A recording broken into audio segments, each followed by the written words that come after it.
This is Jocko podcast number 513 with Echo Charles and me, Jocko Willink. Good evening, Echo. Good evening. One day before Travis was set to head back out with the Marines to serve in Iraq, he went with his friends to a football game to watch his favorite team, the Philadelphia Eagles, play and create fun memories. The Eagles won, and Travis and his friends were pumped. But they were also sad because he would soon be leaving the country. One of them jokingly grabbed Travis. How about we keep you from going back to Iraq so you can stay here and have fun with all of us instead? Travis knew his friend was just kidding around and wanted him to stay in Philadelphia where it was safe. But Travis also knew that he had to face the dangers of war because protecting America's freedom was the most important thing he believed he could do to help his country. Travis became very serious. He knew that staying behind would leave his team without his experience. And if another Marine replaced him, that Marine might not have the same level of training that he had. Travis took his duty very seriously. He turned to his friend and said 5 simple words. If not me, then who? And that right there is an excerpt from a new book, a kid's book. And the book is called Things My Brother Used to Say, and it is written by Travis's sister, Ryan Manion. And the book shares the wisdom of Travis Manion, who was a wrestler, a graduate from the Naval Academy, a Marine Corps officer, a recipient of the Silver Star, a man who sacrificed his life for his friends and for his nation. And the author, Ryan Manion, as I said, it's Travis Manion's sister.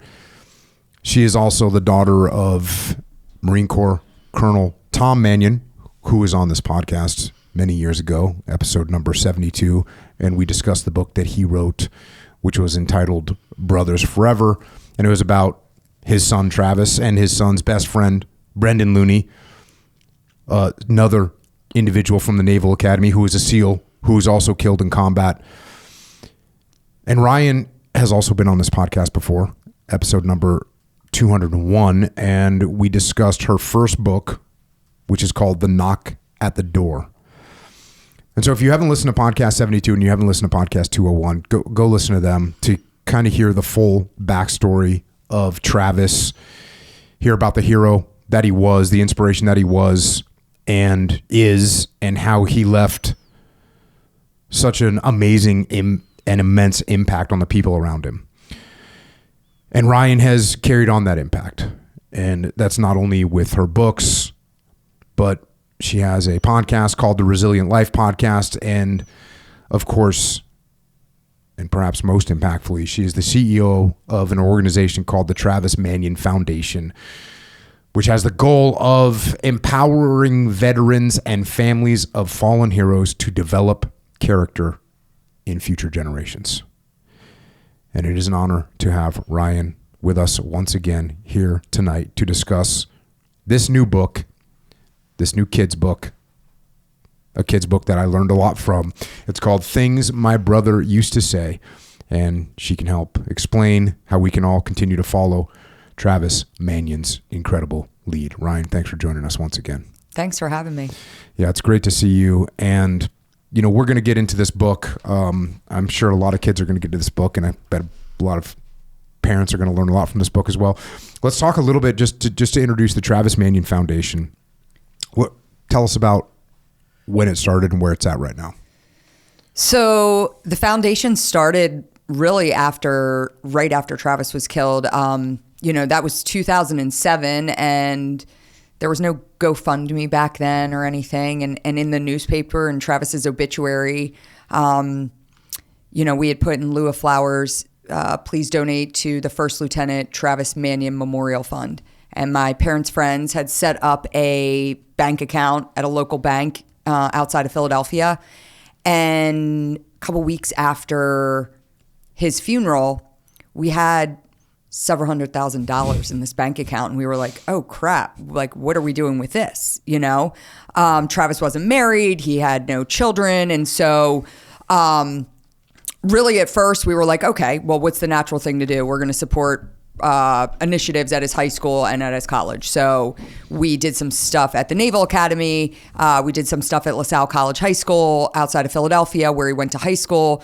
And then it was really my mom. She was like, I want to become a foundation. I want to do stuff. And my dad and I always say, because people all the time will say to my dad and I, like, what you've done, what you've created. And we are very quick to say we created nothing. Like, we looked at this. I remember it was actually I believe it might have been in San Diego. It was at a Marine Corps ball that we went to the year after Travis died. We went with his recon unit. They had invited us. And my dad was sitting out on the deck. He was smoking a cigar. It was after the Marine Corps ball. And he's like, I think we should let your mom run with this. This is a really good way for her to, like, put her energy into something. Mm-hmm. And so we saw it as this great way for her to channel her grief. Mm-hmm. And we thought it would operate locally in Philadelphia. She'd give out scholarships. And I'll tell you what, there was this moment where all of a sudden we kind of looked at each other maybe 18 months, 24 months down the line, and we were like, oh shit, she's really doing something here. And so I'm always very quick to say, like, I jumped on the bandwagon. I waited until there was, like, proof of concept, and then I was like, I want to be a part of this, So we opened our second office here in San Diego. We were located in Philadelphia, opened in San Diego, and I joined the foundation.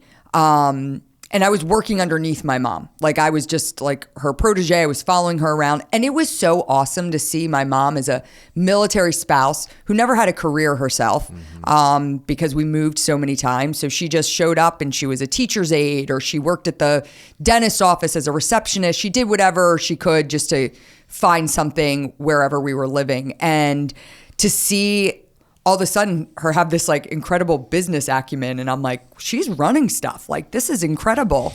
And I only worked with her briefly, just a little over a year before she was diagnosed with cancer. And she died 8 months after the day she was diagnosed with stage 4 cancer. And 2 weeks later, our board of directors held a emergency board meeting, and they said, Ryan, you're in charge. And it was probably the scariest moment of my life, because I had no idea what I was doing. Because really, I was just kind of my mom's task rabbit. Mm-hmm. It was like, I can get that done. I can do that. And now I felt like I had these incredible shoes I had to fill. It was this organization named after my brother that my mom had founded and had gotten. At that point, like, people were talking about us, like, in the VSO space. You knew of the Travis Manion Foundation. So there was a lot of pressure. And a lot of times people will say, well, like, how did you take TMF from where it was after your mom passed to where it is today? And I got some really great advice. And it came from Alex Gorski, who serves as our vice chair at the Travis Manion Foundation. He's a West Point grad. He was the chairman and CEO of Johnson & Johnson. And I remember having a conversation with him, and I said, I don't know what I'm doing. And he said to me, hire smart people then. And that's what I did. And I went out and I found the smartest people I could find that knew how to do this. And that's how the Travis Manion Foundation grew.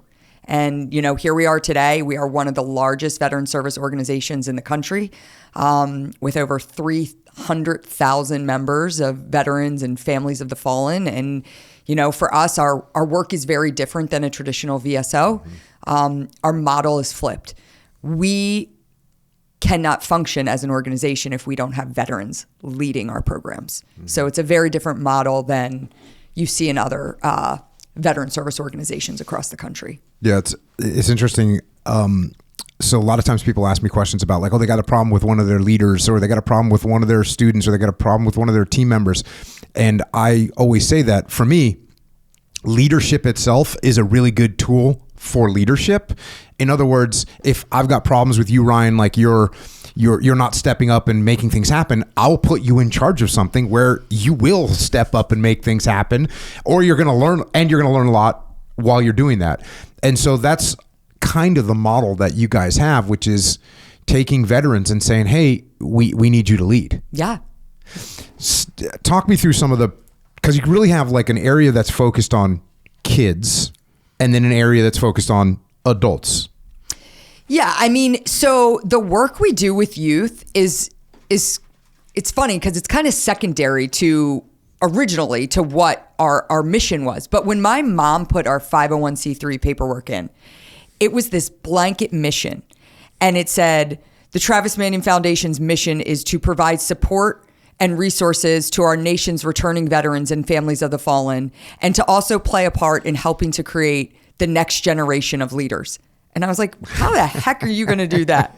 And I was like, Mom, that is way too broad. We got to focus down. And she would always, and when I would say, okay, how are you going to help create the next generation of leaders? She didn't know. Like she actually did not know how we were going to do that or how she wanted to do that. But she kept talking about who Travis was as an individual and the mentorship that he had along the way. And it was great coaches. It was great teachers. It was great parents. And she said, this is really important and we're going to figure it out. And we did. And we did that by creating a program that over 1 million youth have gone through, where we're teaching kids about character, about how to live lives of character. Listen, 1 million kids have seen your face, Jocko, talking about leadership because you're in the video that we show to these kids. But it's an entire curriculum built on this idea of you need to live a life of character. You need to understand, regardless of whether you join the military or not, how you become a servant leader in your own backyard, in your own community. And who better to teach these principles than our nation's veterans who have taken off the uniform but still have a desire to serve. So, it's two parts, but it's one, right? It's all one mission at this point.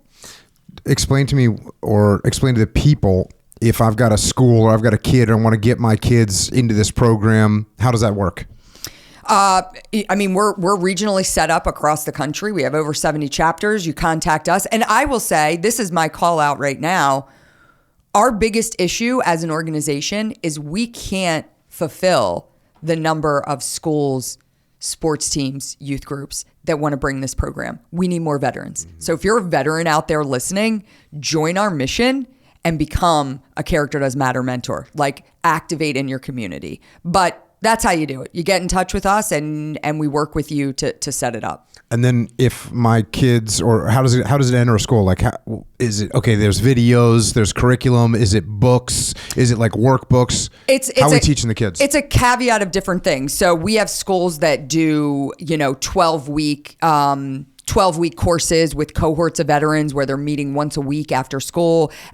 All the way down to the most kind of basic is a veteran comes in and gives like a student-wide assembly, and everything in between. The other thing that we do, and which has been an offset of this program, which is so cool, is that we now have over 50 student-led clubs. So these kids there are 50 Travis Manion Foundation service clubs across the country. So if you're a kid that and she's sitting right here, she's the one that works with all these kids across the country and gives them the resources and the tool book. But it's not like, oh, go do a service club. It's, you want to do a service club with us? Here's the guidebook. Here's our expectations of what we need you to accomplish if you want to run what we deem to be a Travis Manion Foundation service club.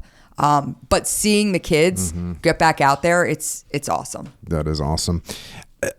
And then you guys do a bunch of events, right? A lot of running events. So you have what, Yeah, we have the Jogging for Frogmen. I know you've come to that for us. So we have the Jogging for Frogmen race series, and then we have our 9/11 Heroes Run race series. And so we just closed out the 9/11 Heroes Run race series. We had over 100 events worldwide, over 60,000 participants. I was at our last one, which was last Sunday in Doylestown, Pennsylvania, where it all began. And, there were 3,000 people out there, and it was incredible, so. Do they do Jogging for Frogmen in other places besides San Diego? Yeah, I think we have one. I know we have Virginia Beach. I think we have maybe close to 10 locations, and then we do a virtual extortion run with that too. Yeah. Yeah, those are really good events. Like you mentioned, I've been to those quite a few times. It's really good to see the community come out, and it's not like some big pressure situation where it's just everyone in the community that's out there having a good time. Well, and that's what I always say. Like our race series, it's not about the run, right? It's like galvanizing communities to come together, right? So that's people will be like, "Well, I don't run." I'm like, then come out and stand on the sidewalk, and cheer for the runners that are going by. Like, it's not about the run or the race. Nothing drives me crazier than when you get these these 5K pros and they come out and they're like, this lonely logged is not 3.09. And I'm like, dude, that's not the point. You're missing the whole point of what we're trying to do here. Now, is your favorite event of the year the Army-Navy tailgate? It is. Is it far and away? Far and Not away. even close? Not even close. So you guys do this massive...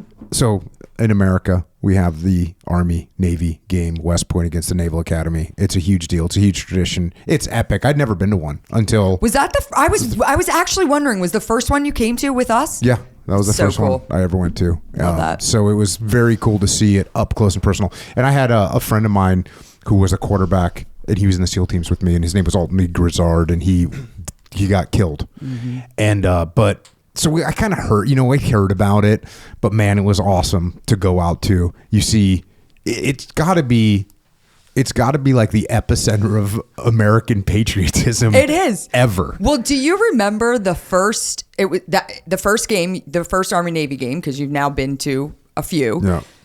We were walking around Philadelphia afterwards, and it's all the midshipmen and cadets, and everyone's out there, and you couldn't walk. You could not walk 6 inches without getting stopped. Like it was wild. And we're just trying to get to a place to get like a burger. And we ended up back at the hotel because we're like, there's nowhere to go. Like this is not gonna work. But like that's what I always say. Like the feeling of patriotism you have when you're at this event, there's nothing like it. Yeah. Nothing like it. Yeah, no, it's crazy because I've spoken at the Naval Academy and I've spoken at West Point, and I hear from people at West Point and the Naval Academy all the time. So when I go out there and see all these cadets and midshipmen, it's nuts. Yeah, it's epic. It's awesome. And so you guys do a tailgate, or the TMF does a tailgate party, and is that the main party that exists there besides like individual human beings having parties? There's other tailgates, but none of them compare to what we do. But I'm going to tell you the backstory on this tailgate, which is interesting. So this tailgate started when my brother was a midshipman at the Naval Academy, and my dad would do a tailgate with Alex Gorski, our vice chairman of TMF, West Point grad. So Alex went to West Point. My dad, he didn't go to Navy, but Marine, who's got a son at Navy. So they started doing these tailgates, and they would, and when I say tailgate, it was like 20 of us wherever we parked the car. But we would joke like, we're a true Army Navy tailgate because we have Army fans and West Point fans, or Army and Navy fans here. And so after Travis was killed, we continued on, and Travis was at the Army-Navy game in 2006. He was there the year before, right before he left. In December of 2006, he left the day after Christmas in 2006 for Iraq. So he was at that last tailgate with, where we're drinking Basil Hayden and we're just having fun. And after he was killed, we continued on with that tradition. And as the Travis Manion Foundation started to grow, we would like invite people that were part of the foundation. And I remember the one year Alex's wife, she was like, because we just used to have like coolers and stuff. And she said, I hired a bartender. And I was like, really? And it was this woman named Ivy. And she came with a fold out table and she was making Bloody Marys. And I was like, this is big time. Literally we took up 4 parking spots. Mm-hmm. And it just continued to grow and grow and grow. And I remember the one year in Philly, we had gotten pretty large. There were several hundred people there. We weren't charging for tickets. You could just walk up. There wasn't any barricades or anything. And Rob Riggle came upon our tailgate. And we had a pickup truck with a microphone. And he got up on the back of the pickup truck. He grabbed the microphone and he was like, this is better than any Catalina wine mixer I've ever been to. And the crowd like went crazy, you know? And again, and then there was that other moment where I was like, this is insane. Oh my gosh. And then fast forward to last year, I'm sitting there with a reporter from the Baltimore Sun. And he says to me, this isn't a tailgate. This is like a goddamn festival. And I'm like, it is, you know, it was wild. Like there's thousands of people there and they're waiting. You saw them last year. Yeah. There were people waiting just to get in. Yeah. Like we're there early and I'm like, look at all those people just waiting for it to open. Like, and they've all bought tickets to this event. Yeah, no, so. it's truly an epic event. And yeah, it's like Travis Palooza, you know, it's like a full on festival because there's bands and there's like games and all the kinds of sponsors. It's awesome. And people, you buy tickets to go. And interestingly, you don't need tickets to go to the game to go to the tailgate. No, you can just go to the tailgate. There's a lot of people at that tailgate that don't have tickets to the game.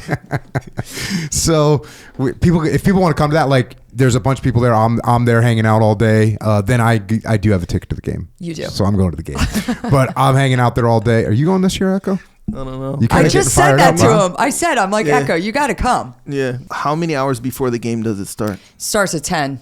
10 a.m. Yeah. And then the game is what? The game's at like 3 or 4. Okay. Yeah. Bro. Oh, it's so we're there. And it's all you can eat and drink. It's you know? It's a little bit of mayhem. You know? Because tailgating is a thing. Oh, for even sure. in Hawaii, bro, we tailgate all. But I think yours. Wait, what did you tailgate for in Hawaii? In Hawaii for the UH football games. When you were on the team? No. Like before or after. Before you were on the team and after you were on the team. Yeah. You were tailgating. Exactly right. I guarantee it's not. You've never seen a tailgate like this. I believe that 100%. This thing is epic. Yeah. So if you want to come to that, get a ticket. Where's the game this year? It's in Baltimore. Sick. Yeah. So yeah, if you want to, you can go to travismanion.org and get a ticket and come out and hang out. You also have the gala, which is you could recognize people from the community, you recognize the veterans that are doing things, recognize business that have been big supporters and whatnot. So that's a really nice event, elegant event. Like that's a lot. I think that might be. I had to put my uniform on for that event. You did, because I spoke at one of those things. You did. You were our guest of honor a few years ago, and you came up and you were. The intensity of your, and you know, it's funny because you got up there and you started talking at first and I was like, where's he going with this? And the way you brought it all back around, I was like, oh, wow. I'm like, that was pretty awesome. Yeah. Well, appreciate it. And I think Brian Stan's going to be there this year. Was he the presenter?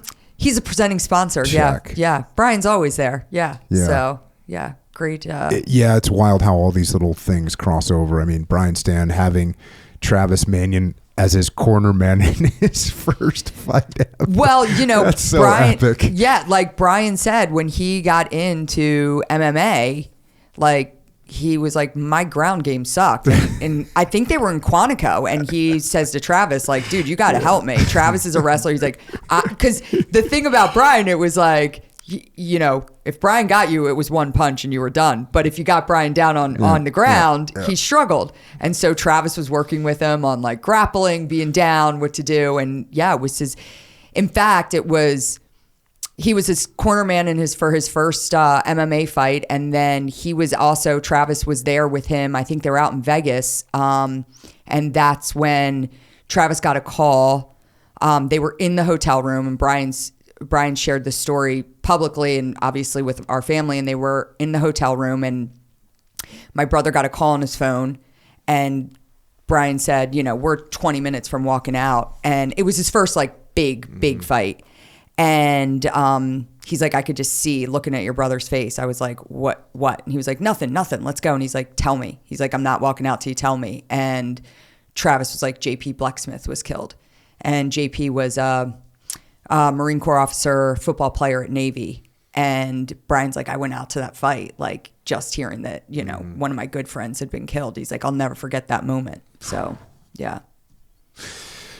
Yeah, that's one of the coolest things about the Army-Navy football game. And it's, you know, cliche to say it, but like these guys are going to be out there playing hard against each other. But this is literally the leaders of our military that are going to be out fighting together on the battlefield. So it's a really epic event, and yeah, the gala is a really cool thing. What do people buy tickets to that as well? We don't sell individual tickets to that, Got so it's it. all. I It's mean, like if you're sponsored if you're a company out there and you want to sponsor a table, yeah. Cool. But yeah, that's just a great night, like thanking the big groups and organizations that support us. Jocko Yeah. Fuel's getting a nice award this year. Oh, that's good to hear. Yeah. That's good to hear. Yeah, we did a epic cookies and cream protein in honor of Travis, because apparently he ate quite a few Oreos back in the day. Echo Charles. Yes. You got to cut weight. Sometimes you got to get you got to take a little pleasure sometimes when you're cutting weight all the time in high school. Yeah, Jocko Fuel's been obviously a huge support of what you guys do. It's epic. So I just listed like all these crazy things that you've got going on, from the gala to these programs and all this other stuff. At what point do you say to yourself, you know what, I need to write a book. I need to write a kid's book too? Well, I honestly, I'd like to say that I came up with this idea to write a kid's book. I didn't. It was some people on my team said, I think there are. We were really trying to find a way that we could hit a younger demographic for the work that we do with our youth. Right now our program is designed for kind of high school, junior high school. And we had a lot of veterans that were like, I want to talk to my kids' third grade class or fourth grade class. And it was like, well, how do you walk in and talk to kids about character? Young kids. I've got an 11-year-old, I mean, and what did I do? I gave him Way of the Warrior Kid books. I gave him Mikey the Dragon, and I was like, read this. So then it was like, well, maybe if we have this, like we have this tangible piece that a veteran can walk in and say, sit down, I'm going to read you a story. Mm-hmm. And with that story comes some important messages that can help them as they grow. How did you grab onto the things my brother used to say? Because I want to say, and I'd have to go back and listen to it, but it seemed like those were always kind of just, I mean, clearly the driving motto of the organization is what your brother said and used to say. And so as you were putting the book together, you were thinking about it like, well, I'll just talk about the things that he used to say. Yeah, because I started to think about all these things, that everything in here is stuff that I say all the time. And I'm like, God, we could break this down. There's so many. It's like, be big in the little things. If not me, then who? Like, find a friend in everyone. Kindness matters more than you know. Like, all of these things are, there was nothing where, honestly, we had to cut down. Yeah. Because we were like, all right, what are the 5 most important ones that we want in this book? You didn't have to brainstorm and try and figure stuff out. You're just like, these are the things that he used to say. Here's the kind of the most impactful for book 1 anyways. Yeah. Right? Love that. And then you sat down and wrote it? And we sat down and wrote it. Yeah. Yeah. Which I tell you, you've written children's books. Mm-hmm. It's super hard. It's really hard. It was not hard for me. So I think, here's what I'm going to tell you. This is why I think it was hard. When I did the first iteration of this, it wasn't a children's book. Oh, okay. So that when I say it was hard, that was the hard part for me. And that's why it wasn't as hard for me, because I have the mind of like a 12-year-old. You know what I mean? Fair enough. Me to like break stuff down and just be like, oh yeah, this is what a 12-year-old's thinking. It's not. It's a much shorter distance for me to get to 12 than it is for you. It was actually funny because I'd have words in it, and John from Jocko Publishing would come back and he's like, yeah, a kid's not gonna understand that. No. So see, he didn't have to do that with me. Okay. He was just like, yeah, that's why when I say it was hard, that's what I meant. Sounds like a 10-year-old. Yeah. The funny thing is about the kids' books for me is when people ask me about the kids' books, I will be like, dude, these books are awesome. Which I normally, like, if you ask me about extreme ownership, they say, oh, I really liked your book. And I go, oh, thanks, you appreciate it. But you get excited. When someone says, oh, I read the Warrior Kid books, they're awesome. I go, yeah, dude, they are awesome. And the reason I do that is because when I read them, it feels like I didn't write them. Because I was like writing them from the mind of a 12-year-old, 10-year-old. Yeah. And so when I'm writing, I'm like, dude, this is such a cool book that this kid wrote. And it's like, I 100% wrote it. Yeah. Like, I've never had a ghost writer or anything like that. but it's like such a good little character that I put my mind into that it seems like this kid wrote it, you know? And so that's why I say it wasn't hard for me, because it was like, oh yeah, I just have to like act like a kid. And I've always had a mind that related to kids. Like, you know, when I was a kid, I worked at like summer camps and taught stuff to kids, and I taught jujitsu to all my kids. And I had, you know, wild kid. Well, Echo Charles has seen me in action with kids. Like, I don't know why I relate to kids, because I have an immature brain, I guess, is the reason. Yeah. Correct. So that's why when I'm writing kids books, it's just like I get to be that 10, 12-year-old kid. So maybe that's why I enjoyed it so much. Well, regardless of how hard it was for you, I'm glad you put the work in, because it came out really, really awesome. And there's I have some commentary. We'll talk a little bit about the writing of the book, but let's get into it a little bit here. So one thing that I loved about it is it opens up with these pictures of Travis and your family, like as a kid. And to me, it's just so important to do that, because hopefully, look, we see a picture of a Marine, of a 22-year-old, a 23-year-old, a 24-year-old Marine, and it's really easy because they all look the same. They all have the same uniform on. It's very easy to forget that that's a person, that that's a kid, that that's a son, that that's a brother. It's easy for people to forget that until you see, you know, these just awesome pictures that really just, I mean, they're just great pictures of, you know, a kid, a young kid who's wearing a camouflage uniform. Okay, but he's also like kissing his sister, you know, hugging his mom, like all these pictures that I love that the book opens with this. This is a person. This is a brother. This is a son. This is someone that had hopes and dreams in life and was pursuing them and having a good time. So it's just an amazing way to start off the book. I can't take credit for that. I think that was John that put that up in the front. And, you know, we knew we wanted pictures, and there's a whole other picture collage in the back too. And that's kind of how I thought it would be. But I love that he put them right up front. Yep. So like before you even start reading it, you're like, okay, this is a kid. This is who I'm going to learn about. And I know that kid, you know, like we all like these school pictures. Like I have a son as well. And like, yeah, you look at my son's picture, it's like, we all know this kid, you know? And so it just makes it so relatable. You start off by saying this in the book, Travis was a person of character. That means that he always tried to do the right thing, even when it was hard. And it's, you know, you kind of mentioned as we were talking earlier, but you know, you talked about his coaches, you talked about his parents, you talked about, you know, people that were in his life, but man, he really had a sense of character from an early age. Where do you track that to? And, you know, we talked about this when you were on the podcast. Like you were a little bit more of a wild child, okay. Right? I was wondering where you're going to go with that. I couldn't say you weren't a person. I mean, I even character. kind of put that in this book in some ways. Like, there's a little piece of that where he's down lifting weights, and I'm like, "Come hang out." You know, it's great outside. We talked about this the last time I was on your show, and I talk about it a lot. Like, it's very easy to find a way when someone you love passes, especially someone in the military who you can point back to all these like incredible things. And I'm always very quick to say that like Travis was a real human and he had flaws, but he was different.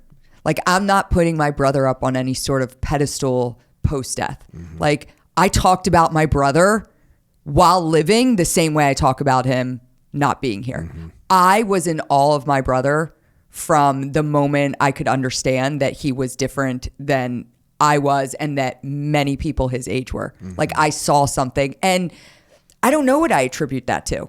I attribute that to a lot of times I look at, being raised by a Marine Corps colonel, and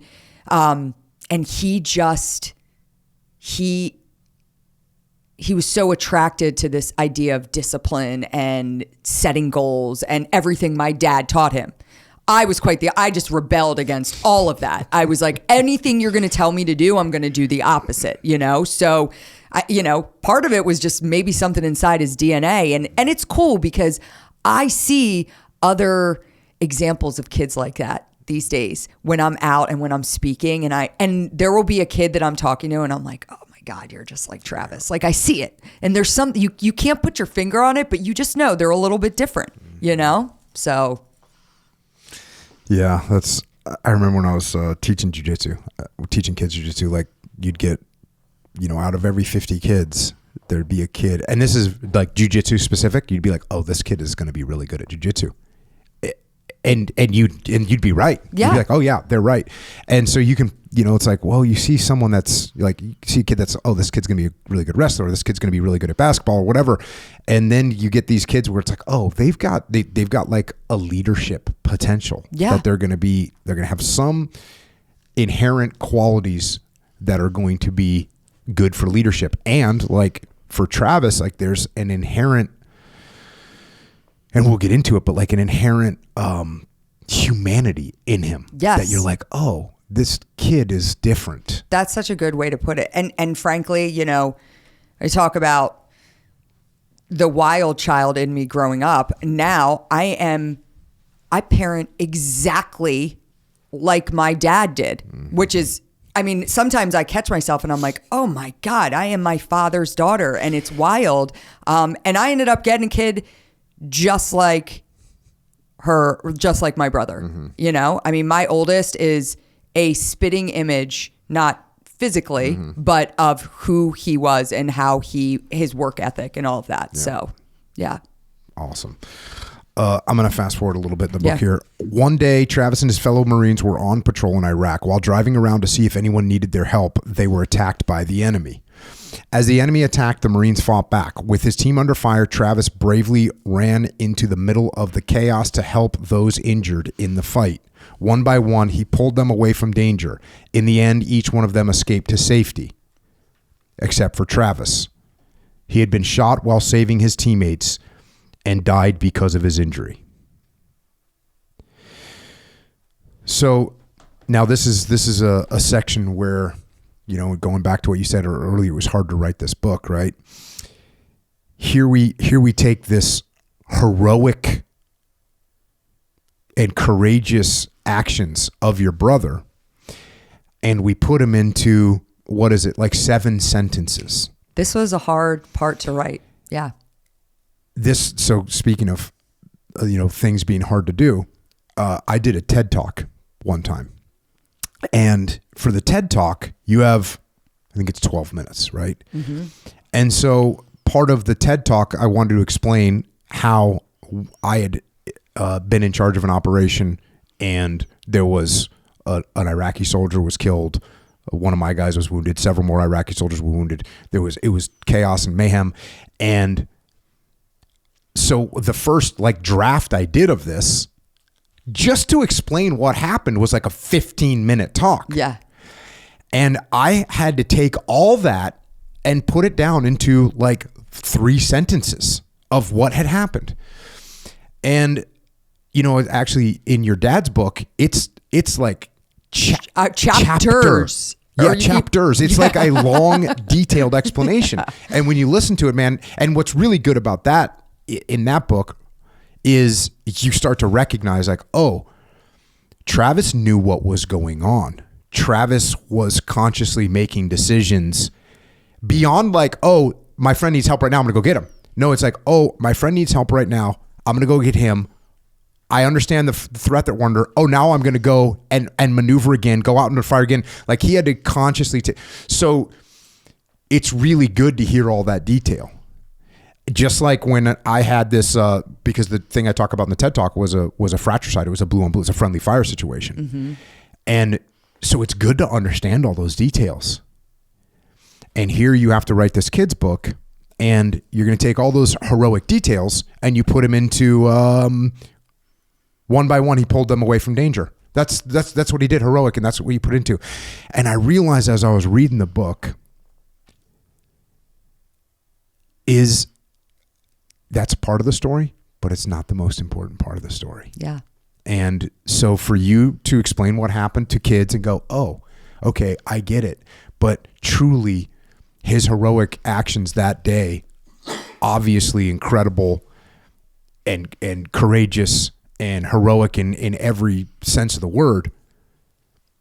But that's one little moment in his life where his personality and his character was displayed. Yeah, I mean, I think that was the culmination of everything he did in his life.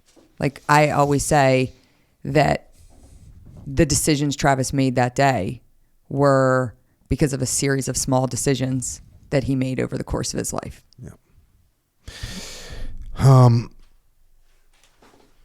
You end up saying this: Travis may not be with us today, but I will always remember the example he set for me and his fellow Marines. He understood the importance of character, the value of leadership, and the power of bravery.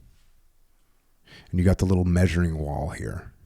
My dad used to. You still got that? Well, I'm in a different house. I have it with my kids, but yeah, that was like, have you grown? You know, Ryan, you're a runt. Forget it. Travis, get over here. Let's keep measuring. Yeah.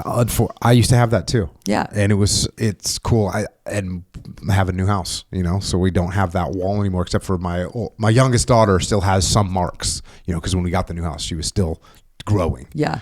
But yeah, it's very cool to have that, to have those things. If you have a house, man, measure your kids on the wall, mess up the paint, leave those marks there. The way Travis lived his life has taught me so much. Here are the 5 most important lessons I've learned from him. So again, this is, you broke down these lessons that you learned. You picked the top 5, at least the top 5 fitting for this first book. Mm-hmm. The first one is, my brother used to say, find your Brendan. And this is a reference to Brendan Looney, who I mentioned earlier. And again, the Brothers Forever book that your dad wrote is, explains this incredible story about your brother and Brendan Looney, who both went to the Naval Academy, were incredible friends at the Naval Academy. And they were both killed in combat, one in Iraq and one in Afghanistan. And they're buried together in Arlington Cemetery. Which is a touching story and a sad story, but this isn't meant in a sad way at all. This is like, find your friends. Yeah. Talk to me about it. So find your Brendan, and again, my dad tells a lot of the stories in here, most specifically the bike ride story. That's a real story through the streets of Annapolis where they raced on bikes and it was this hardcore competition. And, but it was this idea that, when Travis used to think about friendship was more than just finding someone that was fun to hang out with. Friendship was about finding people that pushed you to be the best version of yourself. Right. And so the message here is a little bit about the healthy competition they shared. But again, it was like Travis looked for people in his life that weren't going to bring him down, but were going to make him rise. And, Brendan was a real big part of that and a big person for him in that way. And so, you want, again, if we get back to my wild child days, I never thought about friends like that. I thought about friends in terms of like who threw the best parties, who could get the beer the quickest. It was like, sometimes you don't think about when you're building relationships and how important relationships matter and how important the people we surround ourselves with matter in terms of who we're going to become. And that was something Travis knew very early on. Yeah. You ever heard the advice that like the person you marry, like your spouse, is like the most important decision you're going to make in your life? Mm-hmm. But that's, to your point, it's not just about like your spouse. Yeah. Like who are you hanging out with? And the other thing I was thinking of is if you're looking for friends that are going to push you to make you better, you'll find them. 100%. And if you're looking for friends that are going to drag you down and have a negative impact on your life, you'll find them too. Yeah. And by the way, both those groups are looking for you. Yeah. You know, both of those groups are looking for you. Both groups, anyone that is like trying to step up and trying to do good things with their life, they're looking for other people to come with them and help them and push them.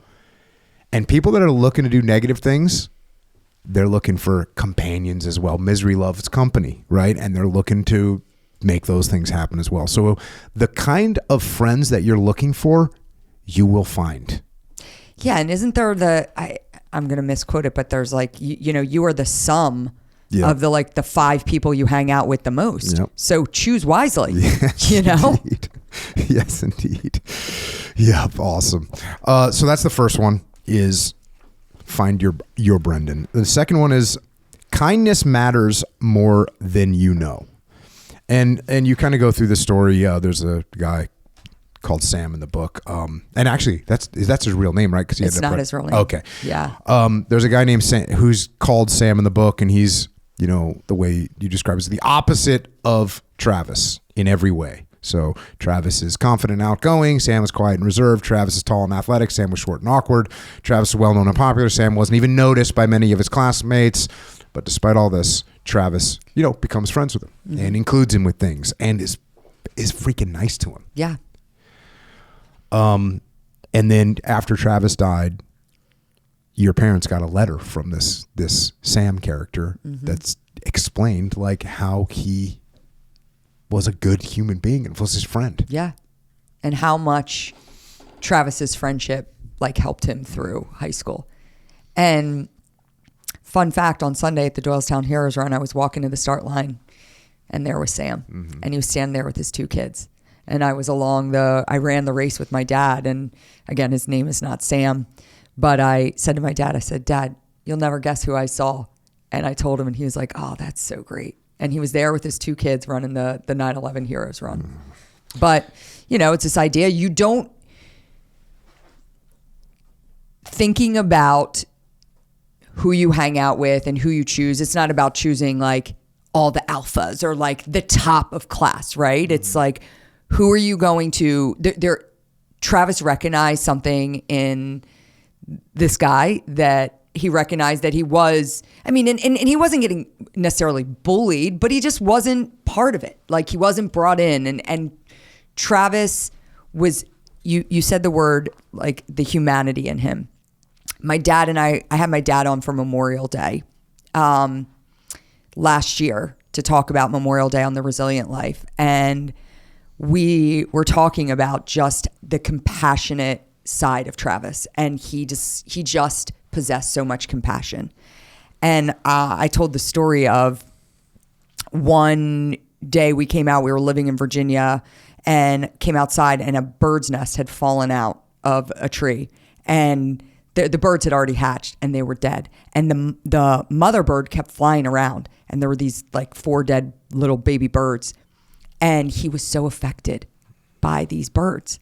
And he was like 8, 9 years old and he had a funeral for the birds and he invited all the kids in the neighborhood and he was crying at the funeral that he had for these birds. And so he just had this really compassionate side to him. And I think he saw something in like, hey, I'm going to be friends with this kid and I'm going to make sure that he is invited to everything. And, because no one else was doing it. And it's very easy to overlook that kid that doesn't get included, not necessarily getting picked on, but just like not part of the group. Right.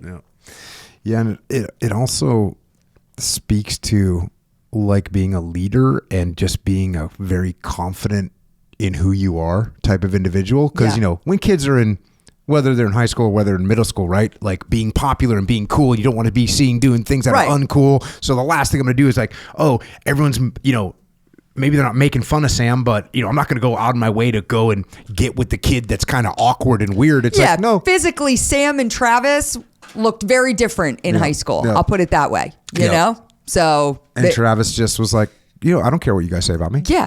I'm going to go hang out with Sam. It's all good. Yeah. Like supreme confidence and knowing who you are. Mm-hmm. And just the importance of being nice to other human beings. That's basically it. Just be nice, Just be nice to other human beings. Yeah, I know you always there was an advertisement that was on, I forget what it was for a few years ago, but it was like people walking through the world and, the other, someone was walking, they're looking at other people, like their problems were above their head. Oh, It's kind of like saying like, oh, husband's cheating on her, kid is sick with, this disease. And maybe if you can try and picture what's going on in other people's worlds a little bit and recognize how hard people have it in the world. I mean, everyone is going through something. Yeah. And, you don't really need to add to that by being a jerk to them. And if you can, treat people with a little kindness, be nice to them, it's going to go a long way. Well, yeah. And just to finish up on that, we knew Sam in high school. We knew we had no idea until Sam sent that letter after Travis died what that friendship meant to him, and I'll never, and we received thousands of cards and letters. Like that one, like hit hard. It hit hard. Number 3, dream big and work hard to get there. So again, this is a wild thing to see in a young person. Travis had goals. Yeah. And he literally wrote those goals down. Wrote them on a beam in the basement. The basement. Yeah. This is what I'm going to do. This is what I'm going to make happen. And then focused on those goals and made them happen. And you saw that. I saw it. I saw the words on the beam. I knew what he was trying to do. Yeah. What was it, going to becoming a national champion in wrestling in high school or something like that? What was his goals? It was a GPA. I think he wanted like a 3.5 or 3.6 GPA. Who does that? Yeah. It was be an All-American wrestler. It was All-American wrestler. And then he had other things that were like more mundane, bench press X amount, I mean, there was a bunch of stuff. He just wrote them down. We had probably 3 wheels. Echo, 3 wheels. Yeah. I mean, we had an unfinished basement and we had, my dad had like a bench press. Yeah. And he just went down there. There was nothing special about what he was doing in that basement and the equipment he had or anything like that. Yeah, really good. It's actually good advice, to kids. Like when kids see this and they go, oh, maybe I'll write down my goals as well. Because when you write things down and you put them in front of you, it's like, it's real. It becomes real. Well, it's funny because, I just had Dave Burke on. And when I read his book and the first thing I highlighted, underlined was when he said to his mom, I want to be a Top Gun pilot. And she goes, well, why can't it be you? And I was like, that's I think adults do it too, but even kids, you look at things as unachievable, right? As unachievable. When Travis wrote down he wanted to be an All-American wrestler, he was a freshman in high school and he weighed 145 pounds. When he became an All-American wrestler, he was wrestling 189, if you would have said, hey, you're going to be an All-American wrestler wrestling 189 and have an undefeated season, that seems unachievable, right? But why couldn't it be him? Yeah. Somebody could do it. Somebody had to do it, right? Yeah. And it's interesting too, because Dave Burke in his book, he kind of lines out the methodical approach that he took to become a Marine Corps fighter pilot. We had this long conversation. I'm like, I get it. I watched someone do everything you said. It was like, you got to do this. And once you accomplish this, then you do the next thing and you keep working through those wickets. Yeah. And I'm like, that's exactly what Travis did throughout his entire lifetime. He just knocked down wickets. It was like, check. All right, what's next? Because this is where I got to go to get to this next goal. That must have been bizarre when your brother left the Naval Academy after his freshman semester? Was it the first semester? First semester, and it was Christmas. He did not go back after Christmas, and I used to have a lot of guilt on that because listen, I played a large role.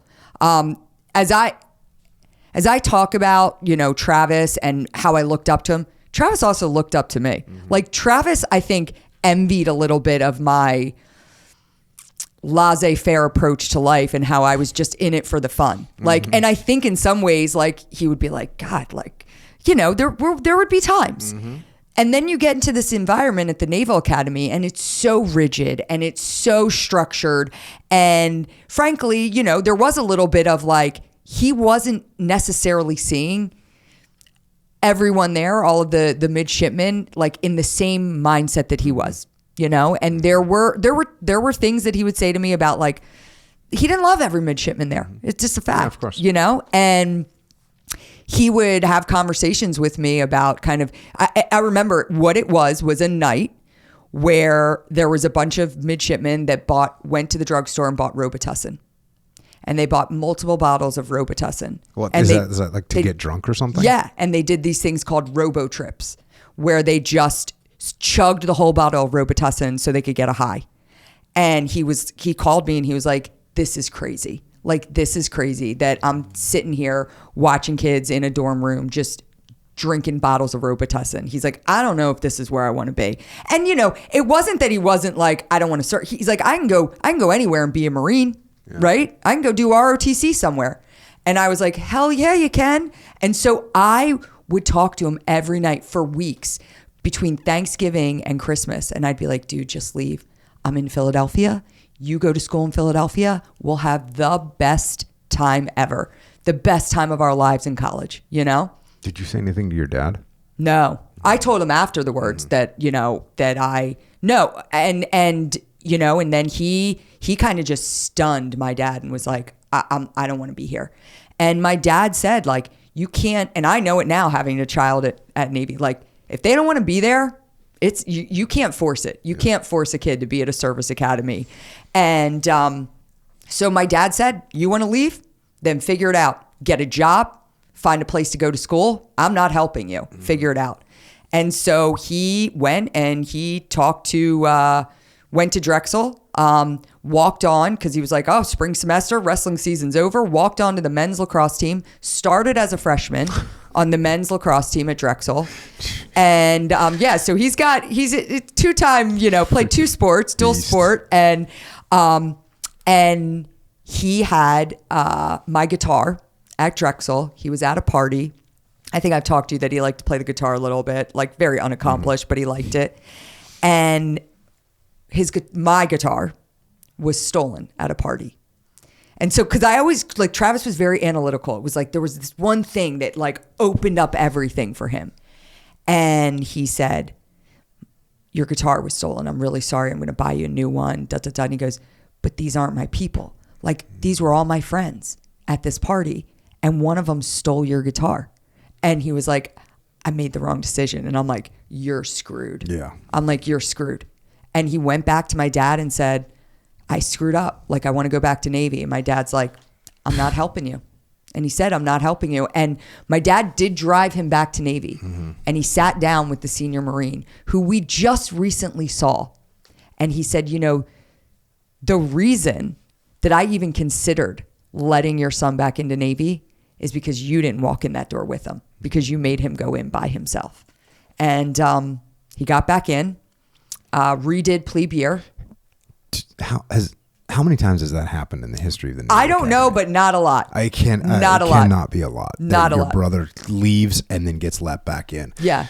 That's amazing. So, but awesome. Okay, sorry. Yeah, no. So he got back in, had to redo plebe year, but I think it was the best thing that could have ever happened for him because it left no question that he was where he was supposed to be. And once he got back there, he was so locked in, like ridiculous. Yeah.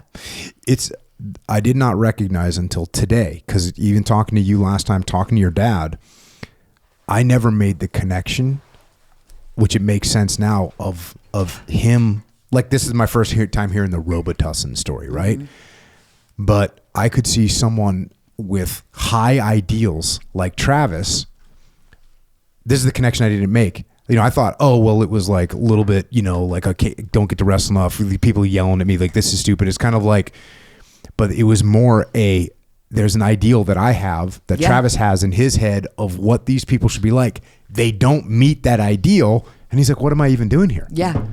Which I did not make that connection until today. So now it makes more sense to me. And it also makes more sense to me that once he left and he gets out into the civilian world, he's like, wait a second, I thought the Robotusk was bad. Exactly. These people are liars and thieves. Yeah.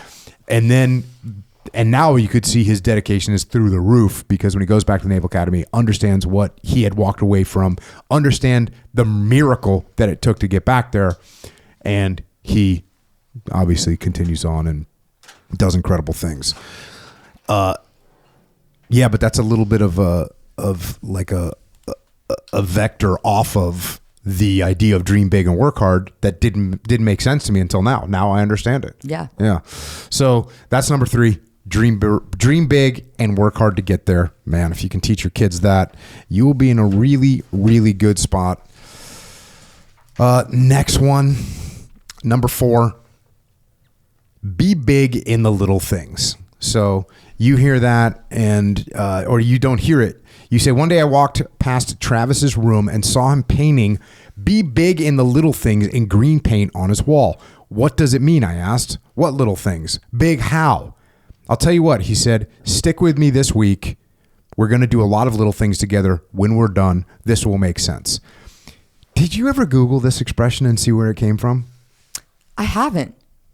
Did you? No, I didn't. I didn't think of Googling it until right now, because I wonder if he heard of it or like where it came from. Yeah, no, I never have. That's we'll have to do that. Yeah, because it's kind of it's a artistic little statement, right? Yeah. Be big in the little things. That's a kind of a cool way of saying it's a catchy little phrase. Yeah. So again, for him to have made this up, and then was he just painting shit on his wall? That's just what's happening. Yeah, wrote on beams, painted on walls. Like, that's what you do, right? In green paint. In green paint. Because of the Eagles. Come on, that's why it was green. Okay, well now everything comes together. So, how old are you when this is happening? Like junior high-ish. Mm-hmm. Yeah. So now you kind of hang with him for a week. Starts off, he wakes up early in the morning. You wake up with him. You make breakfast for your parents. Next thing you do is, you go to the library after school. You get all your homework done and study hard and all that stuff. You guys go to a basketball game, and instead of like celebrating when everyone's done and leaving and high-fiving, you guys clean up. Again, this is in junior high. And then, he gathers up some stuff that he doesn't really need and takes him to a veteran's home and donates these things. And this are the things that he's doing. Yeah, he was always trying to teach me little lessons. Like when I think about like Travis in my head, I think about him being like, come on, Ryan. Like, that's kind of how he was with me. Like, why don't you try this? Like, why don't you try and do this for a week? Or why don't you think about it this way? I can hear him like, come on, Ryan. So, yeah. So that was him teaching me how to be big in the little things. Yeah.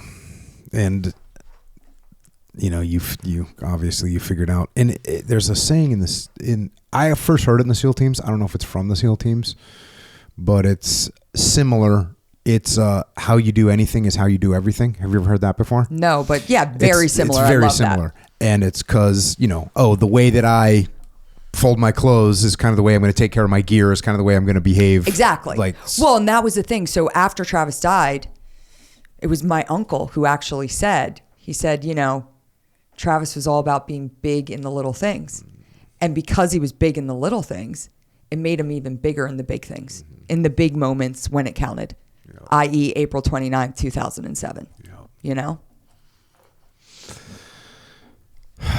All right.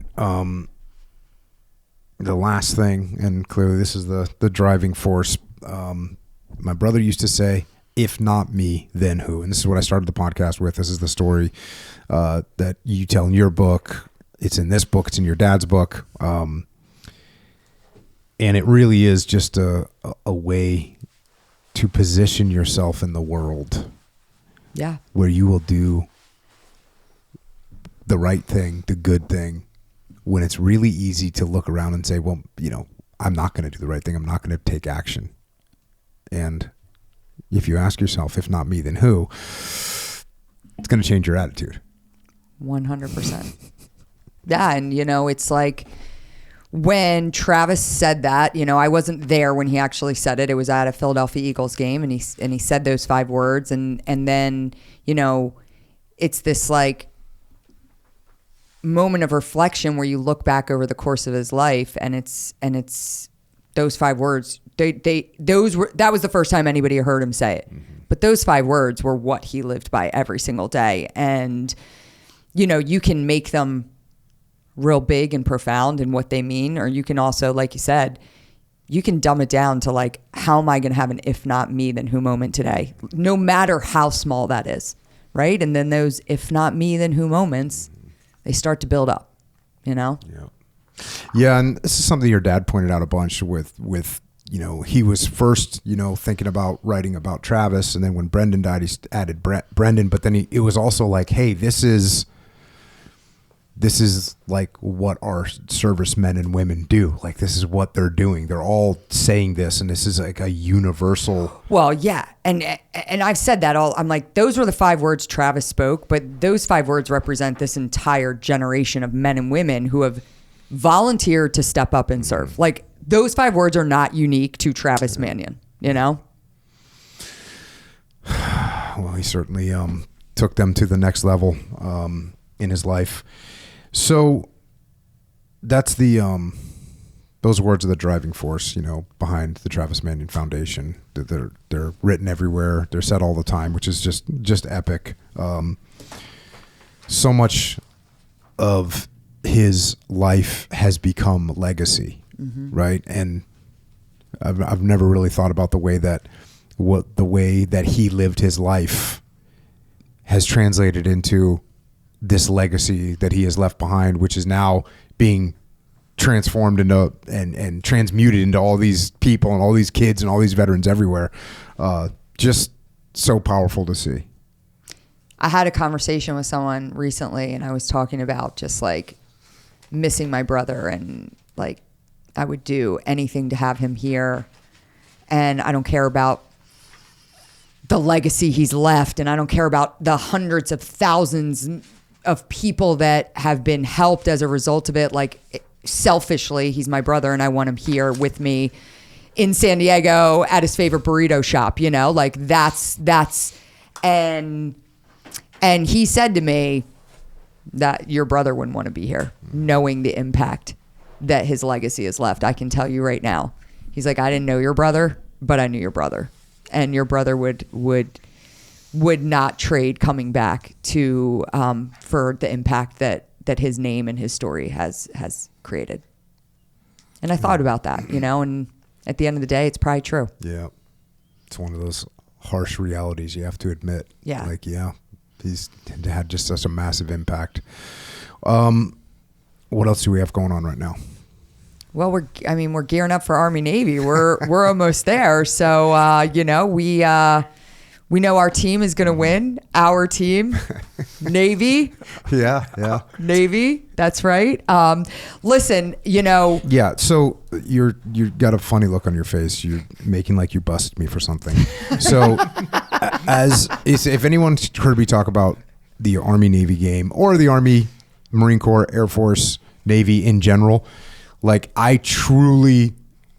cannot say anything negative about the other armed services.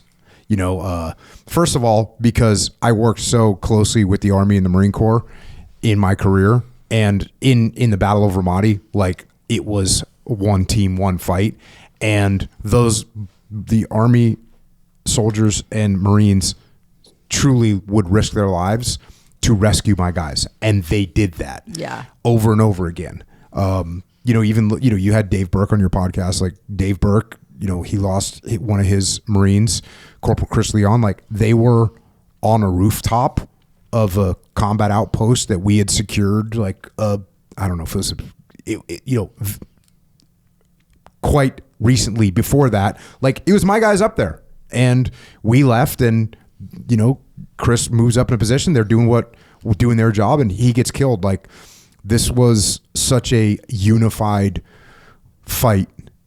And so I can't I just can't bring myself to say anything negative about. I'm not the saying Army, anything the Marine Corps. negative. I'm just saying my point go in saying Navy. all this is that when people ask me like who I'm rooting for, I'm always very diplomatic.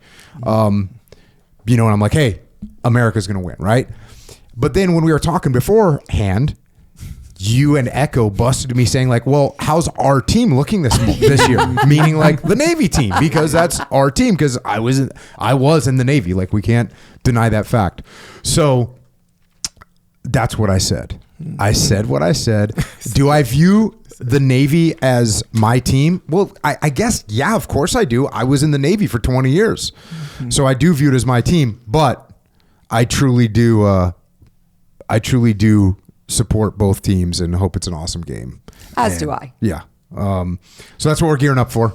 That's where from a fun and event perspective, but the work of the Travis Manion Foundation is so much more than an Army Navy tailgate. And I think that's important to note out. Like, we are making sure, like, at the forefront of everything we do is making sure that we're giving veterans continued purpose when they're taking off the uniform, which in turn helps their mental health, which in turn plays a role in the incredible suicide epidemic that we have facing our veterans. So, like, we have real important work that we're doing at TMF. We have a lot of fun stuff, but at the end of the day, there is no veteran that is going to come to the Travis Manion Foundation and not be positively impacted by the programming and the opportunities that we provide.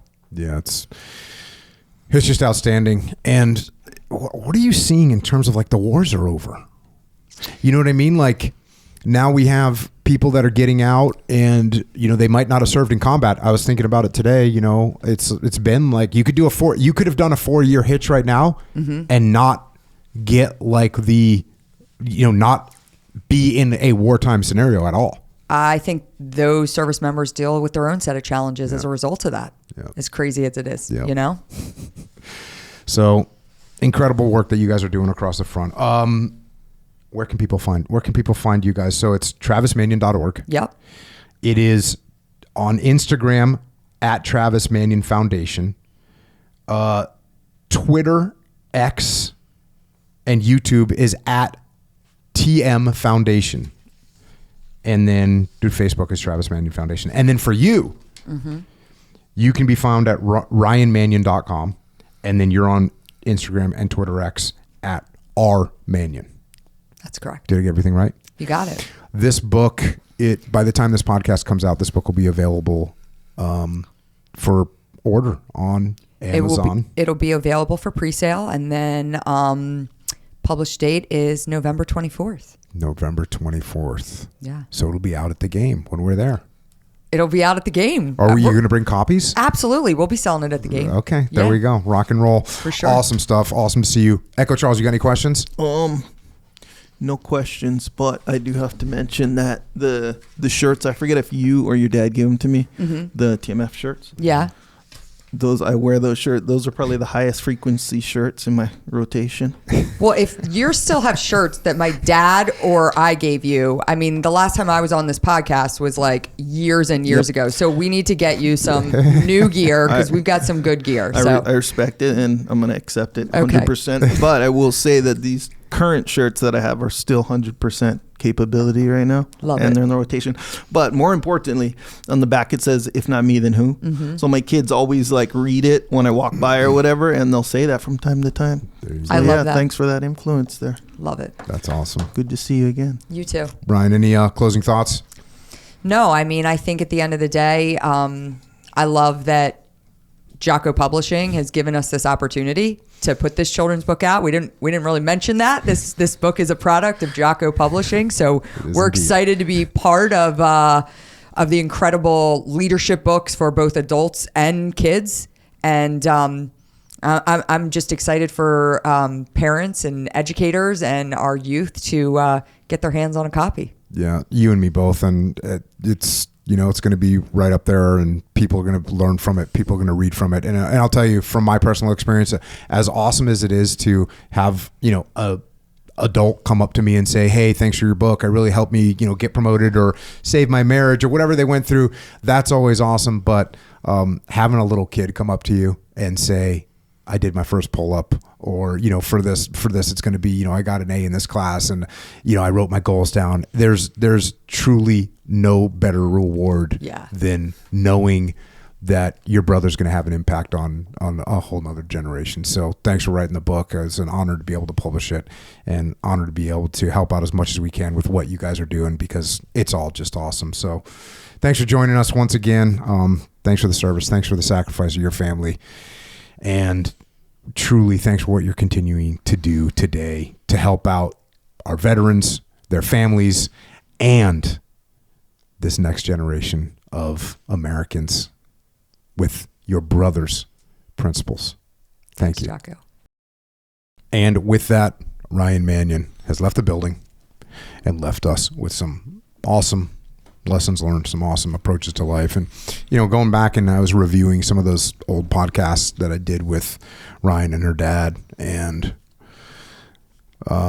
it's interesting and factual that your mental state is tied to your physical state. I agree. Yeah. And Travis obviously knew that. And so if you want to have a good mental state, you got to get a good physical state, which means you're training, which means you're lifting, working out, running, sprinting, training, the jiu-jitsu. If you're doing that, you're going to need some, quite frankly, you're going to need some fuel. We strongly recommend Jocko Fuel. Hey, check out jockofuel.com. Get yourself some creatine. You're on the creatine. What are you on right now? How many grams a day? We just got the restock. What are you on? The grams resupply. per day. Talk to me. 10. Okay. I'm now currently at this time at 15 grams a day. Okay. All right. And I might be going 20. Okay. Because it's not a big stretch for me to go 2 in the morning, two scoops in the morning, 2 scoops at night. Right now I'm doing 1 scoop in the morning, 2 scoops at night. Yeah. Not a big stretch for me to just add up, because everyone's getting into the creatine. And let's face it, when you take extra creatine, you feel extra good. You feel stronger. Your cognitive abilities increase. So good across the board. The other thing is, we have the collagen and colostrum combo out right now. And it's plain. It's plain, no taste, right? Yeah. But if you put in your greens, you're getting that double activity. Yep. It's like a streamlined activity, extra protein. You're getting the collagen, you're getting the colostrum, you're getting that joint health, and you're getting the green activity. So that's a good one to give a shot at. My oldest daughter came up with that system, and it seems to be working quite well. I just added it to my current system. I hydrate creatine. Boom. Collagen. Right in there. Yeah. No factor. Boom. Yeah. It does not. It does affect the texture slightly, but that's not a factor at all. My wife is taking it with milk. Yeah. So she's got her own little world worked out, where she's doing some kind of coffee, tea, milk thing now with the collagen colostrum in it in the morning. So interestingly, my wife knew about the collagen. Okay. Knew about the whole collagen thing. Yeah. So she jumped right in the game. Yes, which was weird. I was like, oh yeah, cool. There's this new thing, this new product, collagen or whatever. She kind of lit up, because let's face it, when I was like, yeah, Moke has RTDs now, she was like, cool, and just kept living her life, But the collagen, what up? So she already knew about it. You mentioned your wife, so I'm like, oh yeah, it was interesting, because collagen is more of a universally not accepted, but taken thing. You don't have to be hardcore into lifting, as I consider myself to be from time to time. Not all the time. Check. Well, all this stuff, including hydrate, including milk protein, including cookies and cream milk protein, by the way, you can get it all. You can get it all at jockofuel.com. You can also get it at a bunch of different stores out there. You can check Hy-Vee, you can check Walmart, you can check really Wawa, H-E-B, Meyer, we're in so many, Harris Teeter, Dash stores. There's so many places that we're at right now. Military, GNC. Check these places out, and you can get yourself some Jocko Fuel. Also, check out originusa.com. And we got some products coming out right now. Bonded fleece jacket. It's like a hoodie that's wind and waterproof, water resistant. You can't say proof because we don't have taped seams on it, but it's really, really legit next level up. You want to be next level? Preparedness for life? Sure. Get that next level up. Get yourself that bonded. It's like a jacket. And then also have you seen the Moab jacket yet? I've seen pictures of it. Yeah, well, I have the Moab jacket. I just ordered another one. I have a gray one, but I'm getting like the kind of, what is it, like a rust colored type one, brownish colored type one. Oh, yeah. So these are good to go. And look, the good thing about them is like there's so many times of year that you can wear that. Like anytime it gets, I'm going to use a word right now, brisk. Anytime it gets a little brisk, brisk, you know, you're good. And you're good for like from brisk all the way up to like it's really cold. Getting cold. Cold, you're good. But really cold, you'll be like, all right, I need to get a hoodie underneath it or something like that. But it's solid. So Origin USA, 100% made in America, all of it from the cotton. Yeah. That's in the materials. Yeah. The zippers, the buttons. Yep. All of it. Which is saying a lot though, because let's face it, sometimes you can kind of sidestep some of those elements and be like, oh wait, the cotton, the this, the that is not made in America. But since at this point of production they started to make the rest of it in America, we can out the gate slap it on. Taking Chinese made pieces and sewing them together in America does not make something American made. It makes it a fugazi. A fake. Sure, fugazi. So don't buy into the fugazi stuff, the fugazi stuff. Get yourself some stuff from originusa.com. 100% made in America, American hands. Put your money back into our economy here in America. Help our communities rebuild. Help our nation remain free. Don't help the growth of communism and slave labor. Don't do it. Also, too, I know people are wondering about Jocko Store. Like, when is I realize a lot of this stuff is like 10 years old. Like, this design was implemented 10 years ago. And so I get it, man. Some people, they wonder, hey, what about some new stuff? Don't worry, I got you.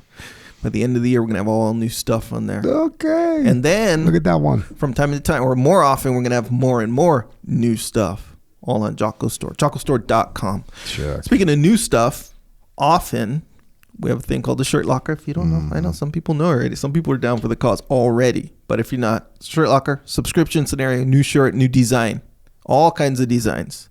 Relevant to the path for sure. But new design every month. People seem to like that one. So check that one out. Go on the store, go on the website, click Shirt Locker. You can see other designs. Just see what it's all about. Because it's, like I said, slightly different vibe. If you want to look at that one. But anyway, yeah, it's all on there. JockoStore.com. Check. If you need a book. Well, I've written a bunch of books, which is cool. But also Dave Burke, new book, Need to Lead. Check that book out. And then obviously we've got Things My Brother Used to Say, written by Ryan Manion. Amazing book for, look, get it for your kids, get it for your neighbors, get it for the kids across the street, get it to the classroom, give it to the library. Get this book out there to the world. It's going to help out so many people. EchelonFront.com, we have a leadership consulting company. We solve problems through leadership. So if you need help inside your organization, go to EchelonFront.com. Also, we have events. The next big event that we have, I believe, is the muster. It is going to sell out. So if you want to come, go to EchelonFront.com and register. And if you can't go to an event, but you want to learn the skills of leadership, check out ExtremeOwnership.com. It's where we teach the skills of leadership in an online environment. And if you want to help service members, active and retired, you want to help their families, you want to help Gold Star families, check out Mark Lee's mom, Mama Lee. She's got a charity organization, which is amazing. If you want to donate or you want to get involved, go to americasmightywarriors.org. Also check out heroesandhorses.org. And finally, Jimmy May's organization, beyondthebrotherhood.org. If, by any chance, you fought in the Battle of Ramadi in 2006 with the Ready First Brigade combat team, check out RamadiReunion20.com. Big reunion down in Texas, January 16th and 17th. I hope to see you all there. Army, Navy, Air Force, and Marine Corps. Let us know. Also, if you want to connect with the Travis Manion Foundation, go to travismanion.org. On Instagram, they're at Travis Manion Foundation. Facebook, Travis Manion Foundation. YouTube and Twitter is TM Foundation, at TM Foundation. And then for Ryan Manion, ryanmanion.com. And she's also on Instagram and Twitter at rmanion. And then if you want to check out us, you can check out Jocko.com. And then on social media, I'm at Jocko Willink, Echo's at Echo Charles. Don't spend too much time on there. It should annoy you to be on there. That's the point that I've reached in my life. Yep. I'm annoyed by social media. Like, don't go on there and think that there's going to be anything that's going to help you out. No, it's not. Even the thing that you think helped you out in the moment, I got really motivated by this thing. So what'd you do? I scrolled to the next thing. Didn't help you at all. So let's get off there. Get off that social media. Once again, thanks to Ryan Manion for everything you've done. Continue to do for our families, for our veterans and their families. Thanks for capturing and sharing the legacy of your brother Travis. We will not forget him. Also, thanks to all of our military members, Army, Navy, Air Force, and of course the United States Marine Corps. We live free because of your sacrifices, and we are grateful for this gift every day. Also, thanks to our police, law enforcement, firefighters, paramedics, EMTs, dispatchers, correctional officers, Border Patrol, Secret Service, as well as all other first responders. We are safe at home because of your sacrifices, and we are thankful to you as well. And everyone else out there, remember all these lessons from Travis Manion. And I think a good one to focus on every day, and they're all awesome, but be big in the little things. The little things. The little things matter. The little things count. And the little things add up. And over time, the little things become big things. And that's all I've got for tonight. Until next time, this is Echo and Jocko out.